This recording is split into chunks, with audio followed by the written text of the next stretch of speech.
एक गांव में एक माँ रहती थी जिसकी 3 जवान बेटियां थीं। तीनों ही बेटियां इतनी खूबसूरत और आकर्षक थीं कि जब वे घर से बाहर निकलती तो गांव के सारे लोग उनकी ओर देखने लगते।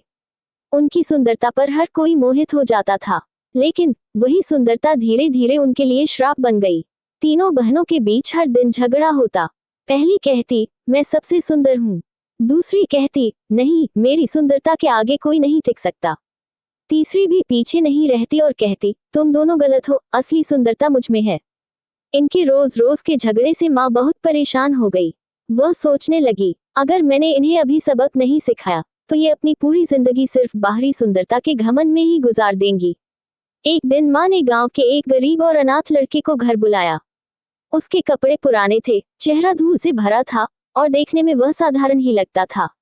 माँ ने अपनी तीनों बेटियों को बुलाकर कहा, बेटियों, तुम सब अपनी अपनी सुंदरता पर इतना घमंड करती हो।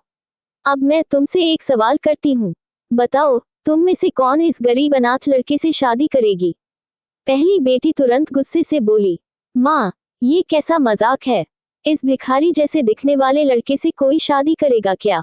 दूसरी बेटी ने कहा, माँ, क्या आप पागल हो गई हैं? मैं तो किसी अमीर बड़ा घराने वाले लड़के से शादी करूंगी। ये तो मेरी इज्जत ही मिटा देगा। अब बारी आई तीसरी बेटी की। उसने कुछ पल सोचा और शांत स्वर में बोली, माँ, अगर आपको लगता है कि यही सही है तो मैं इस लड़के से शादी करने को तैयार हूँ। अगले ही दिन माँ ने तीसरी बेटी की शादी उस गरीब लड़के से कर दी। शादी के बाद माँ ने अपनी बेटी को पास बुलाकर कहा, बेटी, तुम्हें एक सच बताना है, ये लड़का कोई भिखारी नहीं है, यह असल में इस राज्य का राजकुमार है। ये सुनकर तीसरी बेटी हैरान रह गई।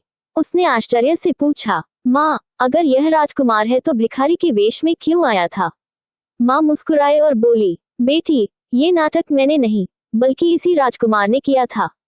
उसने मुझसे कहा था, मैं अपनी रानी उसी लड़की को बनाऊंगा जिसके दिल में सच्चाई और सरलता होगी, न कि सिर्फ सुंदरता का घमंड। ये सुनकर दोनों बड़ी बहनों के चेहरे शर्म से झुक गए। उन्हें समझ आ गया कि असली सुंदरता चेहरे की नहीं बल्कि दिल की होती है। कहानी से सीख। दोस्तों, ये कहानी हमें यही सिखाती है कि बाहरी सुंदरता क्षणिक होती है, लेकिन सच्चाई, सरलता और अच्छा दिल ही इंसान को रानी या राजा बनाता है।